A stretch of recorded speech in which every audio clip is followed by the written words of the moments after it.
రామచంద్ర అన్న, పట్టిసీమ ప్రాజెక్టు ఎందుకు వద్దు అని అంటా ఉన్నారు? కారణాలు ఏంటన్నా? 16,000 కోట్ల రూపాయల ఖర్చుతో పోలవరం అనే బహుళార్థ ప్రాజెక్టు కట్టేటప్పుడు 1,400 కోట్లు ఖర్చు పెట్టి ఈ పట్టిసీమ ఎందుకు పశ్చిమ గోదావరి జిల్లాని తూర్పు గోదావరి జిల్లాని పాడు చేయడానికని మేము అడుగుతున్నాం. ఎందుకంటే పోలవరం ప్రాజెక్టు బహుళార్థ ప్రాజెక్టు అని రాష్ట్రం సస్యశ్యామలం అవుతుందని ఆనాడు రాజశేఖర రెడ్డి గారు దానిని నిర్మాణం చేపట్టారు. దీనిని మధ్యలో ఆపి నేను పట్టిసీమ కడతానని పంతానికి ఎందుకు పోతున్నారని నేను ఈ ప్రభుత్వాన్ని నిలదీస్తున్నాను. చంద్రబాబు నాయుడు గారు ఈ పట్టిసీమ పథకం కట్టడం వల్ల మీకు ఎత్తుపోతలు కావాలా, ఎత్తుకొని పోయే మూటలు కావాలని నేను అడుగుతున్నాను.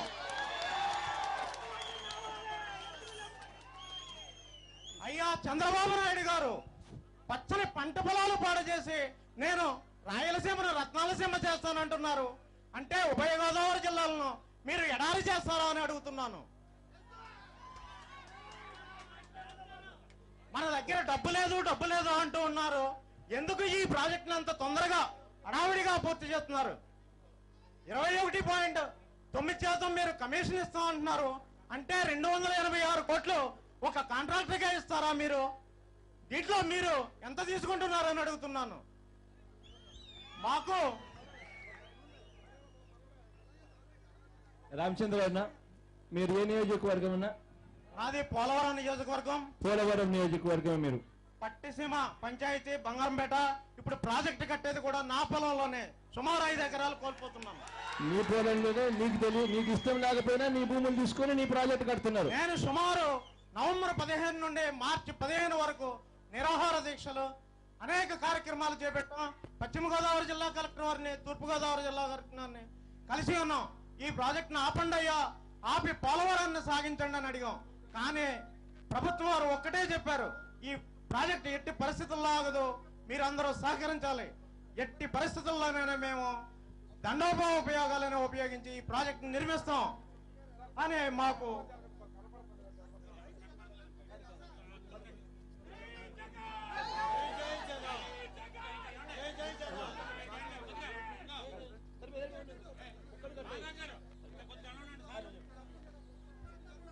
ఈ భూమి మీకు ఇష్టం లేకపోయినా కానీ మీకు రూపాయి కూడా డబ్బు అనేది మీకు ఇవ్వకుండా ఇచ్చినా మీకు ఏమైనా డబ్బు ఏమైనా? ఒక్క పైసా ఇవ్వలేదండి. మీకు ఇష్టం లేకపోయినా మీ ప్రాజెక్ట్ డబ్బుతో సంబంధం లేదు, మీ ప్రాజెక్టే రాకూడదని మీరు ఉన్నారు. అట్లానే మీ భూమి తీసేసుకున్నారు. మీకు రూపాయి డబ్బు కూడా దమ్మిడి ఇవ్వలేదు. పనులు కూడా మొదలు పెట్టేశారు. పనులు మొదలెట్టారండి, బాటలు వేశారు. డబ్బా విషయం అడుగుతుంటే 51 రోజు టైం ఉంది, 60 రోజుల టైం ఉందని కాలయాపన చేస్తున్నారండి. ఈ గోదావరి నది మీరు ఇక్కడే పుట్టారు, ఇక్కడే పెరిగారు కదా. ఈ గోదావరి నది ఎన్ని నెలలు పొంగుతుంది? ఇది సుమారు ఎన్ని నెలల వరదలు వస్తాయి? గోదావరి నదికి 2-3 సార్లు వరదలు వస్తుంది. కానీ ఒక్కసారి కూడా వారం రోజులు మించి ఉండదు. అంటే దరిదాపు 20 రోజులు మించి ఎట్టి పరిస్థితుల్లో ఎప్పుడూ నీరు ఎక్కువగా ఉండదండి. అంటే మీరేమో 20 నుంచి 20 రోజులను మీరు అంటున్నారు. దాదాపుగా ఇంకొక రైతు అయితే, ఇంతకు ముందు వచ్చిన రైతు అయితే 40 రోజుల నుంచి 60 రోజులు అంటున్నాడు. ఇంకా ఏ రకంగా రికార్డు తిరిగేసి చూసినా కూడా 60 రోజులు 80 రోజులు అని కూడా అంటా ఉన్నారు. కానీ నేను చూసిన ఏ రికార్డు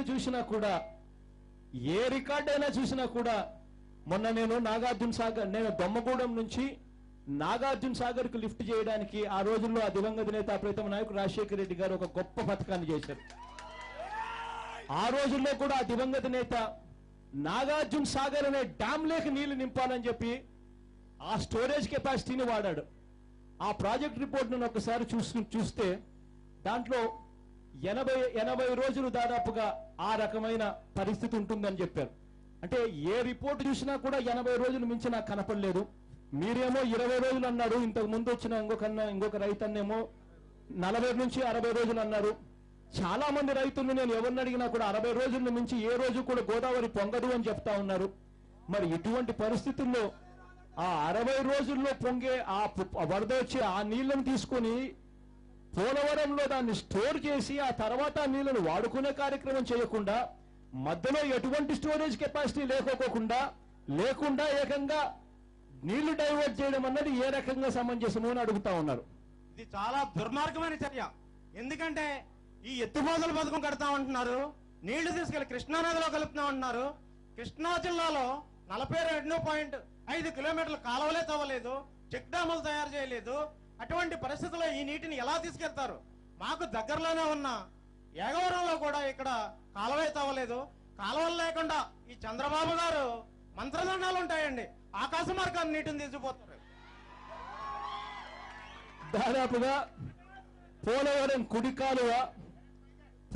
కుడి కాలువలో దాదాపుగా 40 కిలోమీటర్ల మేరకు 172 కిలోమీటర్లలో దాదాపుగా 40 కిలోమీటర్ల మేరకు 2 అక్వాడక్ట్లతో కూడిన పనులు, దాదాపుగా 1800 ఎకరాల కోట్లలో రైతులు మాకు ఈ భూములు ఇవ్వము అని చెప్తా ఉన్న కేసులు.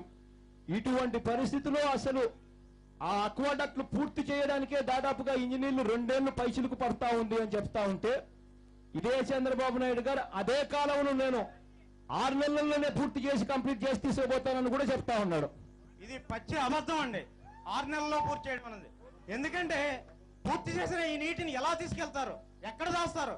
8500 క్యూసెక్కుల నీటిని గోదావరి నుండి తీసుకెళ్తా ఉన్నారు. కృష్ణానది కెపాసిటీ 3 టీఎంసీల కెపాసిటీ ఉంది. ఈ నీటిని ఎక్కడ దాస్తారు? అయినా చంద్రబాబు గారు చెప్పేయన్ని ఈ సముద్రంలో కలిపే బదులు ఆ సముద్రంలో కలుపుతానంటా ఉన్నాడు అంతేనా. ఇంకా ఒకటి ఆశ్చర్యకరమైన విషయం ఏంటంటేనా, జగన్ అనే వ్యక్తి పోలవరం ప్రాజెక్టు ముద్దు అన్నాడు, పట్టిసీమ వద్దు అన్నాడు అని చెప్పి జగన్ ఇబ్బంది పెట్టాలి అని చెప్పి రాయలసీమ పేరు తీసుకున్నాడు. నిజంగా నాకు ఆశ్చర్యం అనిపించింది. రాయలసీమ మీద చంద్రబాబు నాయుడు గారికి ఇంత ప్రేమ ఎప్పుడు వచ్చిందబ్బా అని చెప్పి నేను నిజంగా చాలా ఆశ్చర్యపోయా. తీరా రాయలసీమకు సంబంధించిన ప్రాజెక్టుల పరిస్థితిని ఒకసారి నేను నిజంగా చెప్పాలి. ఎందుకనంటే చాలా మంది అనుకుంటా ఉన్నారు ఇక్కడి నుంచి నేను తీసుకొని పోతే రాయలసీమ బాగుపడుతుందని. వాస్తవ పరిస్థితి ఏమిటి అంటే, రాయలసీమ ప్రాజెక్టులో పోతిరెడ్డిపాడు కింద పనులు ఇంతవరకు కూడా తమ్మిడి కూడా ఖర్చు చేయని ప్రభుత్వం చంద్రబాబు నాయుడు గారి ప్రభుత్వం. ఇవాళ గాలేరు నగరి ప్రాజెక్టు పూర్తి కావాలి అంటే దాదాపుగా 2600 కోట్ల రూపాయలు కావాల్సి ఉంది.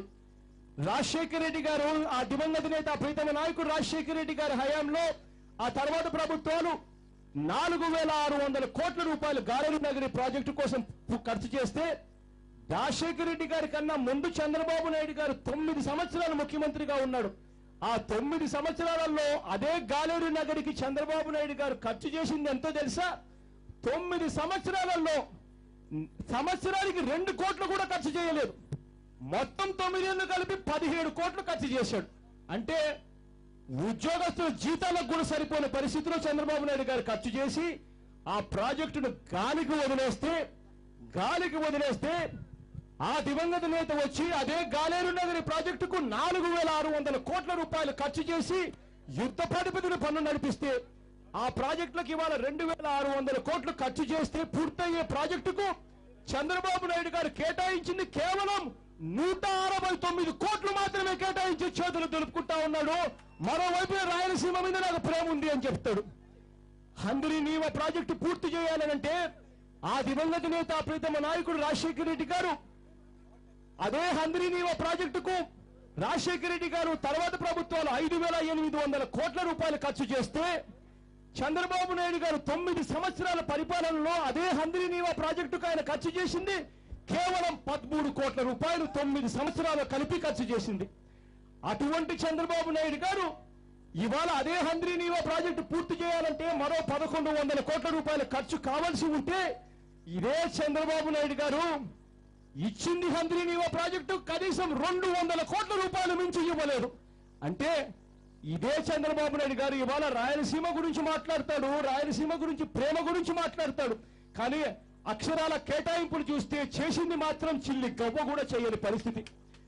వెలుగొండ ప్రాజెక్టు పరిస్థితి చూస్తే చంద్రబాబు నాయుడు గారు కేటాయింపులు చేసింది 150 కోట్లు, కావాల్సింది ఆ ప్రాజెక్టు పూర్తి చేయడానికి కావాల్సింది 1500 కోట్ల రూపాయలు. ఏ ప్రాజెక్టు చూసినా కూడా గత 9 ఏళ్ల చంద్రబాబు నాయుడు గారి హయాంలో ఏ రోజు కూడా దమ్మిడి ఖర్చు చేయలేదు. చేసిందల్లా రాజశేఖర రెడ్డి గారి హయాంలోనే జరిగాయి. ఇవాళ మళ్ళీ ఆయన ముఖ్యమంత్రి అయిన తర్వాత తమ్మిడి ఇవ్వడం లేదు.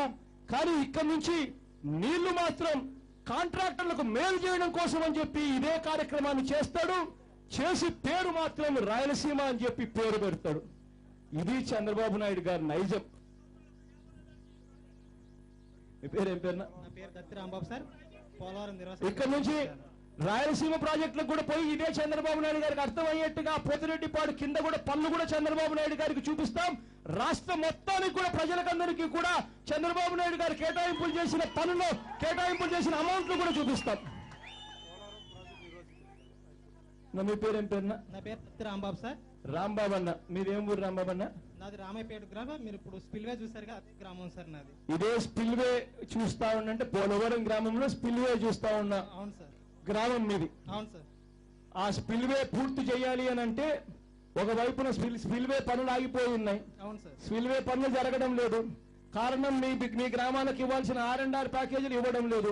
ఆ R&R ప్యాకేజీలు ఇస్తే ఆ స్పిల్వే పనులు పూర్తిగా మొదలవుతాయి. అవును సార్. ఆ పన్ను మొదలు పెట్టరు, మీ R&R ప్యాకేజీ ఇవ్వరు. అంతేనా? మీరు వస్తున్నారని చెప్పేసి ఒక 2 రోజుల ముందు దేవినేని ఉమా గారు వచ్చేసి రాత్రి నిద్ర చేస్తున్నాము అని చెప్పి శుభ్రంగా ఏసీ రూమ్ లో పడుకొని పైకి ఏమి మేము దోమల్లో పడుకున్నాను, మీకోసం వచ్చానని చెప్పేసి ఏవో మంత్రాలు అని చెప్పేసి అన్నారు. ఉదయాన్ని చూస్తే ఏమీ లేదు సార్. అదంతా అంబక్కి అని చెప్పేసి మాకు ఉదయానికి అర్థమైపోయింది. ఇంకోటి ఏంటి సార్, ఆ రోజుని రాజశేఖర రెడ్డి 2005లోని ఇదే ఇంజనీర్ అడిగాను రామచంద్రరావు అన్న, ఇదే ఇంజనీర్ అడిగా చంద్రబాబు రాంబాబు అన్న, ఇదే ఇంజనీర్ అడిగా ఇక్కడికి వెళ్ళినప్పుడు అక్కడ ఇంజనీర్ అడిగా. గత 11 నెలలుగా పోలవరం ప్రాజెక్టుకు చంద్రబాబు నాయుడు గారు ముఖ్యమంత్రి అయ్యాక ఎంత ఖర్చు పెట్టారు అని. ఆ ఇంజనీర్ చాలా గొప్పగా చెప్తా ఉన్నాడు, 100 కోట్లు ఖర్చు పెట్టామని. ఈ 12,000 కోట్ల రూపాయలు కావాల్సింది 100 కోట్లు 11 నెలలుగా ఖర్చు పెట్టి చాలా గొప్పగా చెప్తా ఉన్నాడు. 100 కోట్లు ఖర్చు పెట్టామని చెప్పి. ఈ రోజు మీరు చూసారంటారు, ఈ రోజు మీరు వచ్చిన తర్వాత లారీలు తిరుగుతున్నాయి. నిన్న దేవినేని ఉమా గారు వెళ్ళి కూడా మానేసినాయి అవి. డీజిల్ లేదని చెప్పేసి, శాలరీలు లేక బ్లాస్టింగ్ వాళ్ళు కూడా ఈ రోజు పని చేయట్లేదు. బ్లాస్టింగ్ వాళ్ళు కూడా ఖాళీ చేసి వెళ్ళిపోయారు. మనం వస్తా ఉన్నామని తెలిసి కాస్త కూస్తా ఆ లారీలన్నా పెట్టాము. మా నిర్వాసితులందరూ మొత్తం 26 గ్రామాలు కలిపి ఆ రోజు 2005 సంవత్సరంలోని బౌద్ధమైన ప్రాజెక్ట్ ఇది. మరి మీ అందరూ కూడా ఈ యొక్క ప్రాజెక్ట్ ఇచ్చిన అందరూ కూడా త్యాగాలు చేసినట్లయితే మీరు చరిత్రలో నిలిచిపోతారని చెప్పేసి ఆ రోజు రాజశేఖర రెడ్డి చెప్పారు. అదే మాటలో నమ్మి మా నిర్వాసితులందరం కూడా గ్రామాలన్నీ కూడా మేము సరే అని చెప్పేసి ఒప్పుకోవడం జరిగింది. ఆయన ఉన్నంత వరకు కూడా చాలా బ్రహ్మాండంగా జరిగినాయి. ఆయన చనిపోయిన తర్వాత మా నిర్వాసులు కూడా చనిపోయారు. ఎందుకంటే ఆ రోజు నుంచి ఈ రోజు వరకు కూడా ఏ అధికారి కానీ ప్రభుత్వాలు కానీ వచ్చి దాఖలాలు లేవు, కనీసం వచ్చి పట్టించుకున్న దాఖలాలు లేవు. ఇంకోటి ఏంటంటే ప్యాకేజీల గురించి, R&R ప్యాకేజీల గురించి ఆ రోజు అడుగుతున్నాము. అయ్యా మాకు రాజశేఖర గారు ఇచ్చారు, ఆయన చనిపోయినంతరం మమ్మల్ని పట్టించుకోవడం లేదు. ఆ రోజే మమ్మల్ని బయట పెట్టేసినట్లయితే మేము ప్రశాంతంగా బయటకు వచ్చి ఇల్లు కట్టుకునే వాళ్ళమే. ఇప్పుడు ప్రజెంట్ మాకు కనీసం మీరు ఇచ్చే 1,30,000 ఆ రోజు ఇచ్చిందంటారు, కనీసం సెంటు భూమి కూడా వచ్చే పరిస్థితి లేదు. మన దేవినేని కుమారచ్చి కూడా అడిగాను నేను, అయ్యా మాకు కనీసం మీరు 2 నెలల నుంచి 2 నెలలని ఒక డిఎన్ లేదు, ఒక డీ లేదు, పట్టిసామకి ఇంత స్పీడ్ గా పనులు మొదలు పెడుతున్నారు. అదేదో డబ్బులు తీసుకొచ్చి ఇక్కడ పొలం ప్రాజెక్టులో పెట్టండి, కనీసం మా నిర్వాసులైనా బయటపడతామని చెప్పేసి ఆయన అడిగాను. దానికి ఆయన ఎటువంటి సమాధానం కూడా ఆయన నుంచి రాలేదు. ఇంకోటి ఏంటంటే ఈ యొక్క ఎప్పుడు కనీసం పట్టిసీమకి రాంబాబు ఇక్కడ ఇంకా ఆశ్చర్యకరమైన విషయం ఇంకోటి కూడా చెప్పాలి. రాంబాబు అని అడుగుతా ఉన్న విషయం అసలు అందరికీ కూడా నిజంగా ఆశ్చర్యం కలిగించే విషయం ఏంటంటే, పట్టిసీమ ప్రాజెక్టుకు నేను 1,600 కోట్ల రూపాయలు ఖర్చు చేస్తున్నాను అని కనీసం బడ్జెట్ లో కనీసం చంద్రబాబు నాయుడు గారు కేటాయింపులు కూడా చేయలేదు. అయినా పట్టిసీమ ప్రాజెక్టు పనులు చేస్తా ఉన్నాడు. అంటే దాని అర్థం ఈ 1,600 కోట్ల రూపాయలు ఖర్చు చేయడం కోసం మిగిలిన ప్రాజెక్టులలో నుంచి ఎంతెంత కత్తిరింపులు చేస్తా ఉన్నాడో ఇంకా నేను వేరే చెప్పాల్సిన పని లేదు. ఇక మిగిలిన ప్రాజెక్టులకు అది కూడా ఇచ్చే కార్యక్రమం కూడా ఉండదు. ఇది కూడా చెప్పాలి. ఇంకోటండి, ఈ మధ్యకాలంలోనే ఒక 60 కోట్లు మీ ముందుకు తీసుకొచ్చాం, మా ప్రభుత్వం కాబట్టి గొప్పగా చేసిందని చెప్తున్నారు. ఆ 60 కోట్ల మాట ఏంటనంటే ఈ రోజు కూడా దాని గురించి సమాధానమే చెప్పట్లేదు. ఇంకోటి ఏంటంటే ఇంతకన్నా నిజంగా ఈ నిర్వాసితుల సమస్య గురించి చెప్తాను కాబట్టి ఇంకోటి కూడా చెప్పాలి. అసలు మన అందరికీ కూడా తెలిసిన ప్రాజెక్టేనా ఇక్కడ నుంచి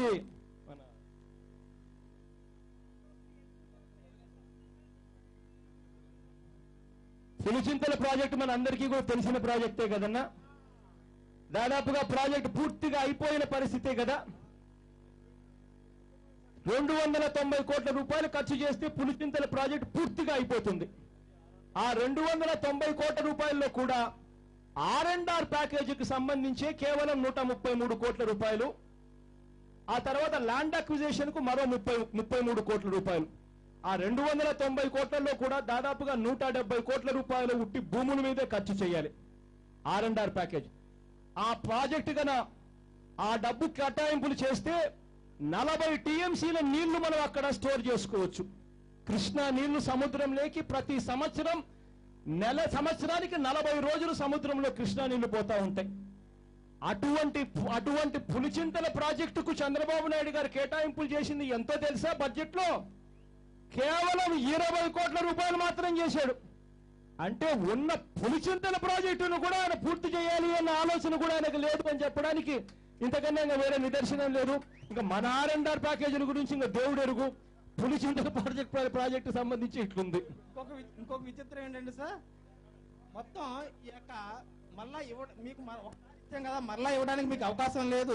కొత్త భూసేకరణ చట్టం ఇవ్వాలంటే మీ దగ్గర ఏమైనా ఢిల్లీ నుంచి లాయర్లు కానీ ఏమైనా హైదరాబాద్ నుంచి లాయర్లు ఉండేదమ్మని చెప్పేసి మమ్మల్ని ప్రభుత్వం అంతా వాళ్ళ దగ్గర పెట్టుకొని, యంత్రాంగం అంతా వాళ్ళ దగ్గర పెట్టుకొని మమ్మల్ని మీరు లాయర్లు కానీ వీళ్ళతో మాట్లాడిపెట్టానని చెప్పేసి అని అంటాం. ఎంత